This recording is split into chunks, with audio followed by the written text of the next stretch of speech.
আমাদের অনন্য স্টোরি সকল প্রকার পার্ট গল্প দেখতে আমাদের চ্যানেলটি সাবস্ক্রাইব করে পাশে থাকা বেল আইকনটিতে ক্লিক করে অল নোটিফিকেশন অন করে দিন।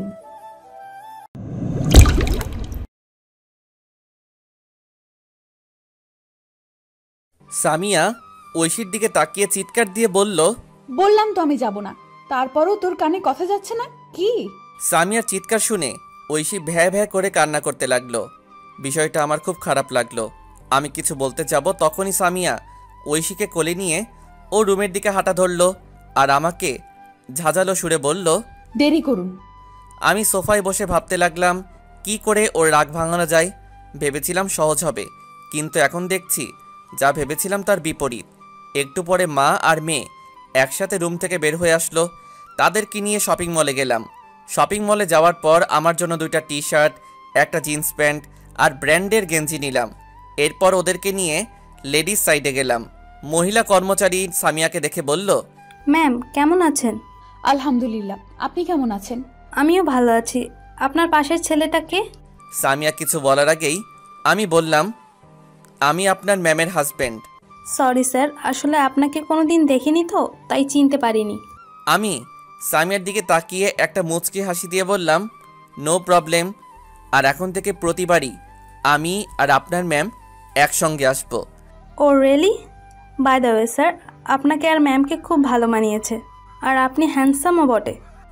আমি সামিয়াকে একটা চোখ টিপ দিয়ে বললাম, এটাই তো আপনার ম্যাম বোঝে না। স্যার বুঝলাম না। কিছু না, আপনি আপনার ম্যামের জন্য কিছু শাড়ি দেখান আর আমার মেয়ের জন্য কিছু টি শার্ট আর ফ্রক দেখান। সামিয়ার দিকে তাকিয়ে দেখি ম্যাম নিচের দিকে তাকিয়ে দাঁতে চেপে রাগে ফুঁসছে আর 2 হাত কচলাচ্ছে। পাবলিক প্লেস হওয়ার ফলে আমাকে কিছু বলতে পারছে না, নইলে কাঁচায় চিবিয়ে খাবে। আর আমার মেয়ে হেঁটে হেঁটে পুরো দোকান ঘুরে ঘুরে দেখছে। শপিং শেষ করতে করতে রাত 8টা বেজে গেল। আকাশটা মেঘলা মেঘলা করছে, মনে হচ্ছে বৃষ্টি হবে। আর আমার শরীরটাও কেমন জ্বর ভাব করছে, হয়তোবা সিলেটের আবহাওয়ার জন্য। সামিয়ার বাসার সামনে এসে গাড়ি থেকে নেমে বাসার ভিতরে ঢুকতেই সামিয়া বলল, কোথায় যাচ্ছেন আপনি? কেন, তোমার সাথে তোমার বাসাতে। আপনি আমার বাসায় ঢুকবেন না। আপনি আমাকে পেয়েছেনটা কি? আমি কি আপনার খেলনার বস্তু? শপিং মলে আপনি কেন আমার স্বামী হিসেবে পরিচয় দিলেন? আমার কোনো স্বামী নেই। যে ছিল আজ থেকে 4 বছর আগে আমার নিকট মারা গেছে। আমি আপনার সঙ্গে কথা বলি বা আজকে শপিং মলে গিয়েছিলাম শুধু আমার মেয়ের জন্য। আপনি ভাববেন না যে আমি আপনাকে মেনে নিয়েছি। আর আপনি কেন আমার বাসায় আসছেন? আর কখনো আসবেন না, আপনাকে আমার সহ্য হয় না। সামিয়া কথাগুলো বলেই দরজা বন্ধ করে দিতে যাবে, তখন আমি বললাম, তুমি যদি আমাকে ভিতরে ঢুকতে না দাও তাহলে আমি এখানে বসে থাকবো। সামিয়া কিছু না বলে দরজা লাগিয়ে দিয়ে ভিতরে চলে গেল। আমি সেখানেই হাঁটু ভাঁজ করে বসে পড়লাম। হাঁটুতে মুখ গুজে কান্না করতে লাগলাম। সামিয়ার নিকট আমি মৃত হয়ে গেছি, আমাকে নাকি আর তার সহ্য হয় না। আমি কি এতই খারাপ কাজ করেছি? সামিয়া, তুমিও তো আমার মতো ভুল করেছিলে। আমি তো তোমাকে এত কষ্ট দেইনি, তোমাকে তো বুকে জড়িয়ে নিয়েছিলাম, কিন্তু তুমি কেন আজকে আমাকে এত কষ্ট দিচ্ছ? মনের আকাশে মেঘ জমেছে, তেমনি বাইরের আকাশের বুকে আজকে বেশ মেঘ জমেছে। হয়তোবা এখনই সেইগুলোকে পৃথিবীর বুকে ঠেলে দিবে। বসে থাকতেই ঝমঝম করে বৃষ্টি পড়তে শুরু করলো।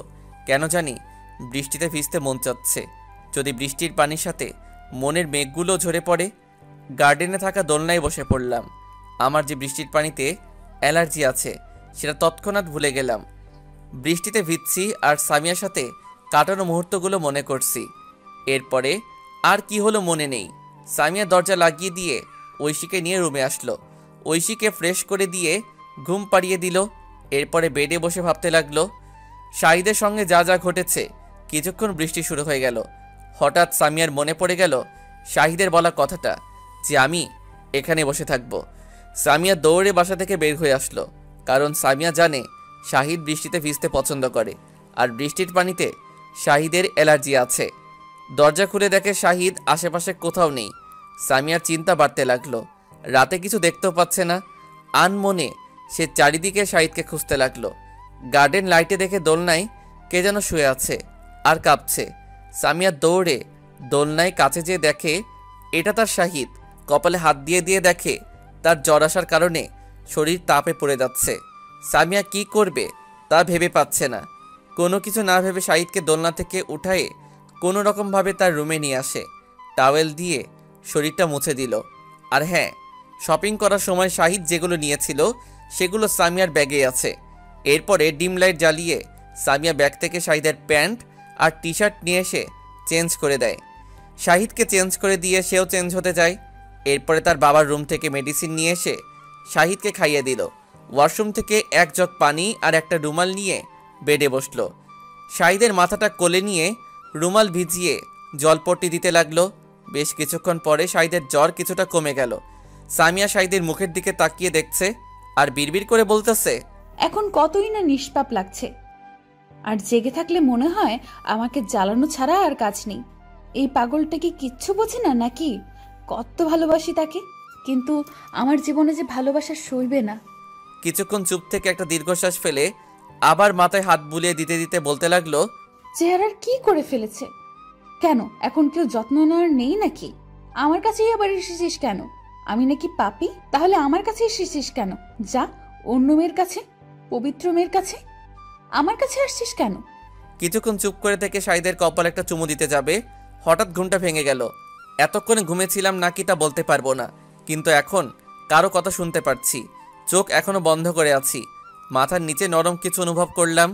মিটমিট করে চোখ খুলে দেখি আমি সামিয়ার কোলে মাথা দিয়ে শুয়ে আছি, আর সামিয়া আমার দিকে এক দৃষ্টিতে তাকিয়ে আছে। ডিম লাইটের আলোতে সামিয়াকে স্পষ্ট দেখা যাচ্ছে। ভাবতে লাগলাম আমি এখানে কেন? আমি তো পানিতে ভিজতেছিলাম। হঠাৎ সামিয়া তার মুখ আমার কাছে নিয়ে আসলো। যেই কিস দিবে তখনই আমি নড়ে উঠলাম। সামিয়া লজ্জা পেয়ে তার মাথাটা অন্যদিকে ঘোরাতে যাবে, তখনই আমি হাত দিয়ে সামিয়ার মাথা আমার দিকে ঘুরিয়ে কাছে নিয়ে এসে চার ঠোঁট এক করে দিলাম। সামিয়া শুধু ছাড়ানোর চেষ্টা করতেছে। একটু পরে শান্ত হয়ে গেল, কিন্তু কোনো রেসপন্স দিচ্ছে না। আমিও ছেড়ে দিলাম, কেননা আমি চাই না জোর করে অধিকার আদায় করতে। আমি সামিয়াকে বললাম, সামিয়া তুমি আমাকে এত কষ্ট দিচ্ছ কেন? আমাকে কি মাফ করা যায় না? আমি কেন আপনাকে কষ্ট দিতে যাব? আর মাফ তো আমি অনেক আগেই আপনাকে করেছি। তাহলে আমাকে বারবার দূরে সরিয়ে দিচ্ছ কেন? সামিয়া চুপ করে আছে। আমি বললাম, আমাকে ভালো নাই বাসলে কেন আমাকে বৃষ্টির পানি থেকে এখানে নিয়ে আসলে? কেন আমার সেবা করলে? সামিয়া বেড থেকে নামিয়ে যেয়ে বলল, অনেক রাত হয়েছে, ঘুমিয়ে পড়ুন, নইলে শরীর খারাপ করবে। আমার কথার উত্তর দাও আগে। প্রশ্নের উত্তরগুলো না হয় অজানাই থাক নাকি? আমি কিছু না বলে সামিয়ার মুখের দিকে তাকিয়ে থাকলাম। সামিয়া রুম থেকে বের হওয়ার জন্য দরজার কাছে যেতেই আমি বললাম, কোথায় যাচ্ছ? আপনি এখানে ঘুমিয়ে পড়ুন, আমি অন্য রুমে যাচ্ছি। এখানে থাকলে কি সমস্যা? না না, আমি থাকতে যদি আপনার কোনো কষ্ট হয়। সামিয়ার কথায় প্রচুর পরিমাণে রাগ উঠল। নিজেকে সামলে নিয়ে বেড থেকে একটা বালিশ নিয়ে সোফায় যেয়ে শুয়ে সামিয়াকে বললাম, যাও বেডে শুয়ে পড়ো। তার দরকার নেই, আপনি বেডে শুয়ে পড়ুন, আমি অন্য রুমে যাচ্ছি। খারাপ হলেও এতটা খারাপ নই যে কারো অনুমতি না নিয়ে তার কাছে অধিকার ফলাতে যাব। সামিয়া কিছুক্ষণ ভাবার পর বেডে শুয়ে পড়ল। সামিয়ার দিকে তাকিয়ে থাকতে থাকতে ঘুমিয়ে পড়লাম। হঠাৎ করে ঘুমটা ভেঙে গেল। মোবাইলটা হাতে নিয়ে দেখি রাত 3টা বাজে। আর ঘুম ধরছে না। বেলকনিতে গেলাম, সেখানে কিছুক্ষণ দাঁড়িয়ে থেকে রুমে চলে আসলাম। রুমে এসে সামিয়ার বেডের পাশে দাঁড়িয়ে সামিয়াকে দেখতে লাগলাম। ডিম লাইটের আলোতে খুব সুন্দর লাগছে। আলোটা একেবারে মুখের উপর পড়েছে, কিন্তু চুলগুলো আমাকে দেখতে বাধা দিচ্ছে। মন চাচ্ছে চুলগুলো সরিয়ে দেই, কিন্তু সেই অধিকার এখন আমার নেই। যদিও সে আমার স্ত্রী। দাঁড়িয়ে থেকে দেখতে দেখতে মন আর মানল না। সামিয়ার পাশে বসে পড়লাম। শরীরটা একটু ক্লান্ত লাগছে আর জ্বর মনে হচ্ছে। হাত দিয়ে সামিয়ার মুখের উপর থাকা চুলগুলো সরিয়ে দিলাম। এরপরে দেখতে লাগলাম আমার প্রিয়সীকে। দেখতে দেখতে কখন যে ঘুমিয়ে গেছি বলতেই পারবো না।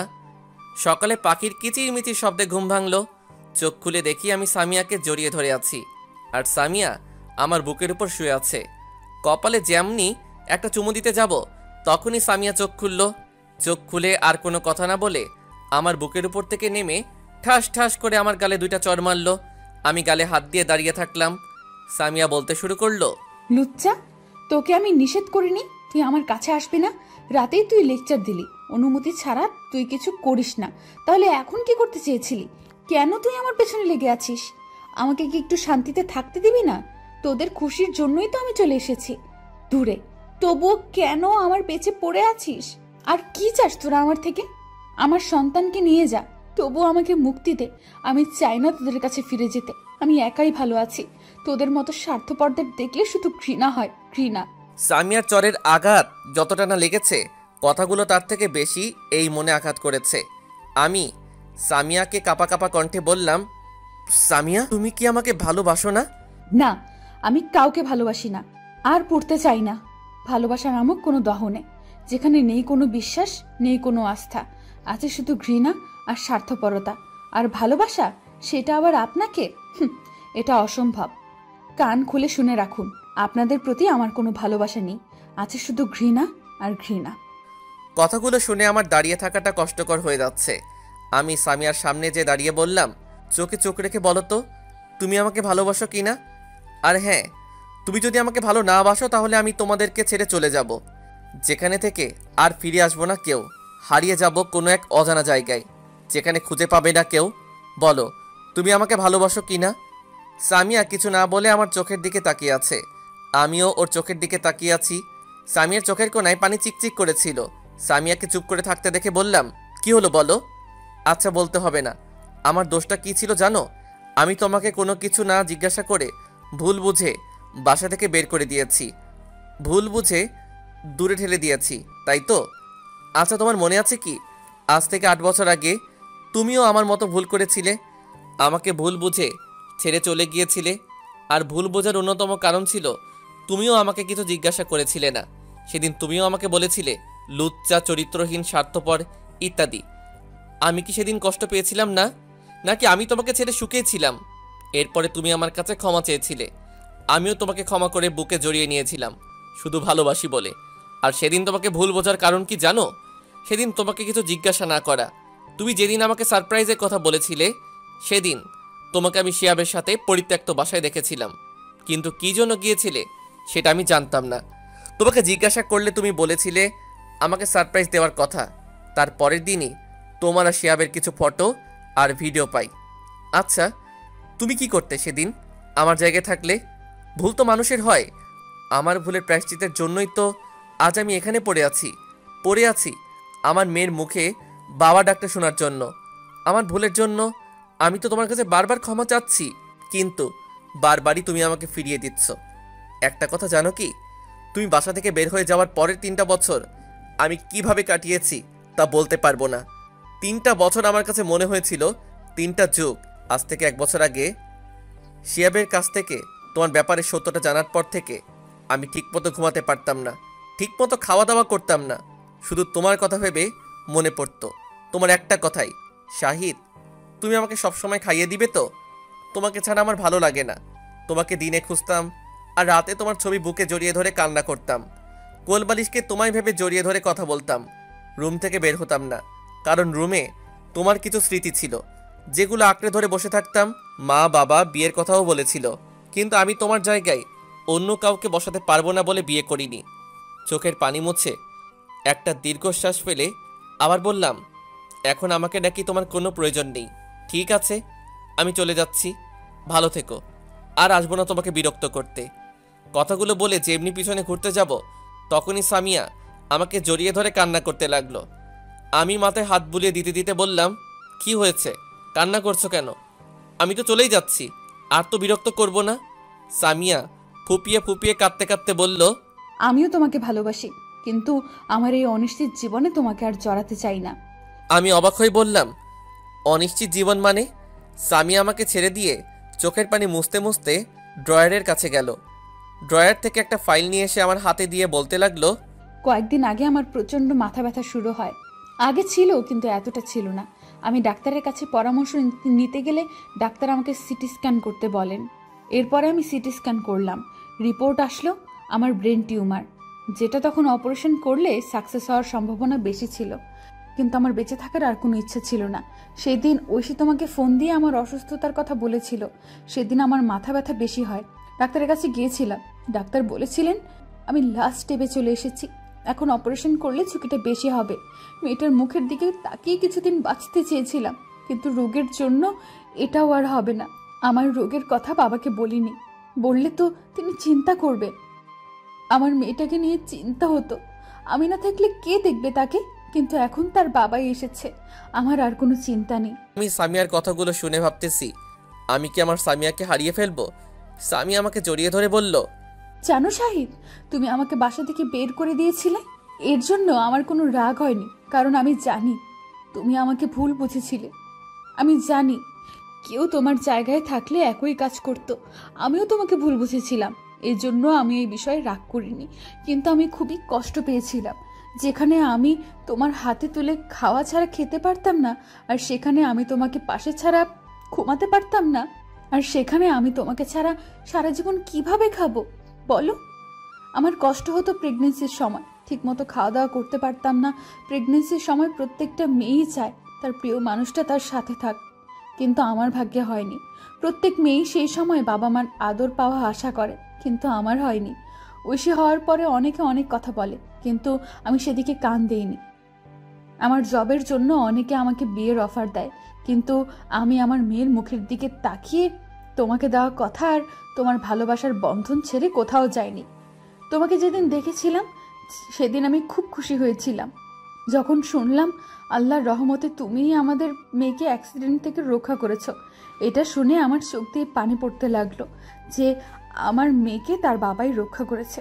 কিন্তু পরক্ষণেই আমার রোগের কথা ভেবে তোমার থেকে দূরে থাকার চেষ্টা করেছি।